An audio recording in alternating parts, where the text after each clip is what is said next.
AK-47 gun के नीचे, 150 आतंकियों के नीचे जो इन्होंने जीवन यापन किया, और बिल्कुल एक जंगल में 8 महीना सिर्फ एक जंगल में, ना ऊपर कोई छत था, ना कोई सुविधा थी, सिर्फ एक सुने तिरपाल मिलता था, उस तिरपाल में सोते थे और बारिश होने से वो तिरपाल सर के ऊपर उसी को ढक लेते थे, तालाब का पानी पीते थे। तो समझ सकते हैं 8 महीने की जो इन्होंने यात्रा की, 8 महीने का जो समय इन्होंने व्यतीत किया, हम चाहेंगे कि इसे एक उपन्यास का रूप ये दें, चाहे वो बेबसी के नाम से दें, लाचारी रोटी की तलाश दें, या जो भी एक शीर्षक बने। बिल्कुल ये तो कहीं ना कहीं एक मर्माहत विषय था, जिसे यूं ही नहीं, अब ये वापस आ गई, ये खुशी की बात है, लेकिन इसे कम से कम लेखनी का रूप देंगे। मैं दिनेश सर से और सिकंदर जी भी पत्रकारिता से जुड़े हैं, बिल्कुल इसे एक लेखनी का रूप देना चाहिए। और हमें तो अभी देख रहे थे भाई, बड़ा अच्छा एक्सप्लेन किए वो चीज़ों को, बताए। बिजू टोपो इसके पर फिल्माए कोशिश है। अच्छा, बिजू टोपो जान रहे हैं ना? हाँ हाँ, राष्ट्रपति पुरस्कार मिला है। लगातार प्रवासियों के लिए आवाज उठाते रहते थे, इन भाइयों के लिए, 5 भाइयों के लिए क्या कुछ कीजिएगा? देखिए, मैं बिल्कुल, चूंकि ये मेंटली रूप से डिस्टर्ब हो चुके हैं। जो 8 महीना बंदूक के साये में, ये फिल्मी दुनिया नहीं थी। हम धुरंधर देखते हैं, बड़े बड़े बंदूकें देखते हैं, ये वो काल्पनिक, भले किसी वास्तविक जीवन से उनका रिलेट होगा, लेकिन फिल्म तो काल्पनिक था।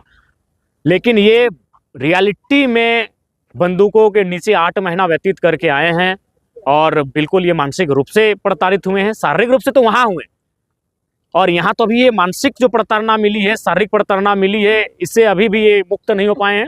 अतः सरकार से हमारी मांग होगी कि इन्हें काम धंधा इसी क्षेत्र में मिले, ताकि ये अपनी आजीविका उपार्जन कर सके।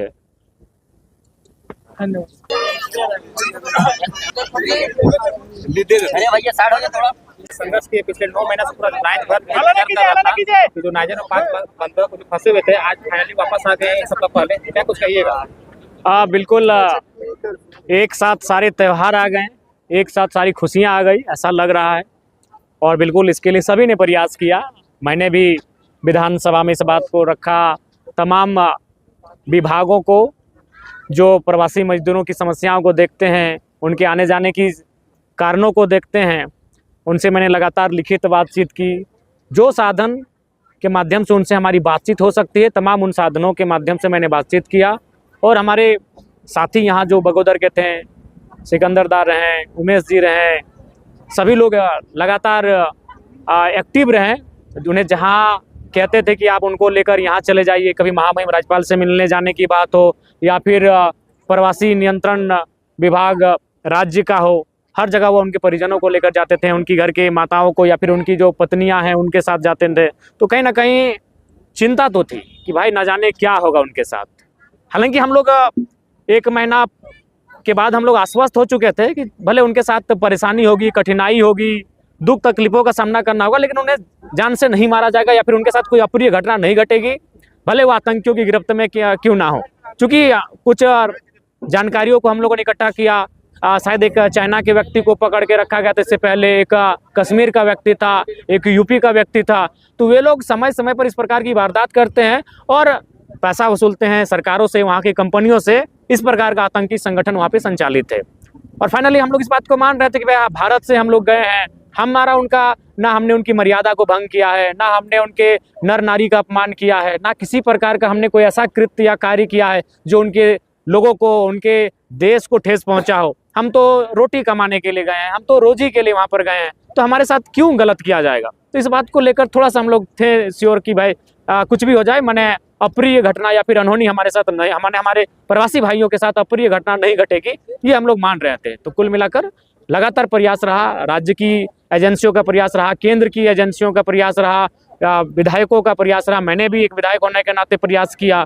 और कुल मिलाकर सभी के प्रयास से हमारे प्रवासी भाई जो पाँचों 8 महीने की कह सकते हैं कालकोठरी, एक काला पानी की सजा से ज़्यादा ही कहेंगे। जैसे इन लोग आप बेटी हम सुन रहे थे, अभी लग रहा था जैसे फिल्म का स्टोरी सुन। बिल्कुल, मैं तो कहने वाला था कि भाई लोग अपनी इस घटना को कम से कम एक उपन्यास का रूप देंगे। मैं दिनेश सर से भी आग्रह करूंगा, आप एक शिक्षक हैं, शायद ये ना लिख पाएँ, लेकिन ये बिल्कुल एक बहुत बड़ा प्रवासियों की पीड़ा को, ये 8 महीने की जो यात्रा इनकी रही, बिल्कुल AK-47 गन के नीचे, 150 आतंकियों के नीचे जो इन्होंने जीवन यापन किया, और बिल्कुल एक जंगल में 8 महीना सिर्फ एक जंगल में, ना ऊपर कोई छत था, ना कोई सुविधा थी, सिर्फ एक सुने तिरपाल मिलता था, उस तिरपाल में सोते थे और बारिश होने से वो तिरपाल सर के ऊपर उसी को ढक लेते थे, तालाब का पानी पीते थे। तो समझ सकते हैं 8 महीने की जो इन्होंने यात्रा की, 8 महीने का जो समय इन्होंने व्यतीत किया, हम चाहेंगे कि इसे एक उपन्यास का रूप ये दें, चाहे वो बेबसी के नाम से दें, लाचारी रोटी की तलाश दें, या जो भी एक शीर्षक बने। बिल्कुल ये तो कहीं ना कहीं एक मर्माहत विषय था, जिसे यूं ही नहीं, अब ये वापस आ गई, ये खुशी की बात है, लेकिन इसे कम से कम लेखनी का रूप देंगे। मैं दिनेश चर्चा और सिकंदर जी भी पत्रकारिता से जुड़े हैं, बिल्कुल इसे एक लेखनी का रूप देना चाहिए। और हमें तो अभी देख रहे थे भाई, बड़ा अच्छा एक्सप्लेन किए वो चीज़ों को बताए। बिजू टोपो इसके पर फिल्माए कोशिश है। अच्छा, बिजू बिजू टोपो जान रहे हैं ना? हाँ, हाँ। राष्ट्रपति पुरस्कार मिला है उनको। लगातार दीजिए। प्रवासियों के लिए आवाज उठाते रहते थे, इन भाइयों के लिए, 5 भाइयों के लिए क्या कुछ कीजिएगा? देखिए, मैं बिल्कुल, चूंकि ये मेंटली रूप से डिस्टर्ब हो चुके हैं। जो 8 महीना बंदूक के साये में, ये फिल्मी दुनिया नहीं थी। हम धुरंधर देखते हैं, बड़े बड़े बंदूकें देखते हैं, ये वो काल्पनिक, भले किसी वास्तविक जीवन से उनका रिलेट होगा, लेकिन फिल्म तो काल्पनिक था। लेकिन ये रियलिटी में बंदूकों के नीचे 8 महीना व्यतीत करके आए हैं, और बिल्कुल ये मानसिक रूप से प्रताड़ित हुए हैं। शारीरिक रूप से तो वहाँ हुए, और यहाँ तो अभी ये मानसिक जो प्रताड़ना मिली है, शारीरिक प्रताड़ना मिली है, इससे अभी भी ये मुक्त नहीं हो पाए हैं। अतः सरकार से हमारी मांग होगी कि इन्हें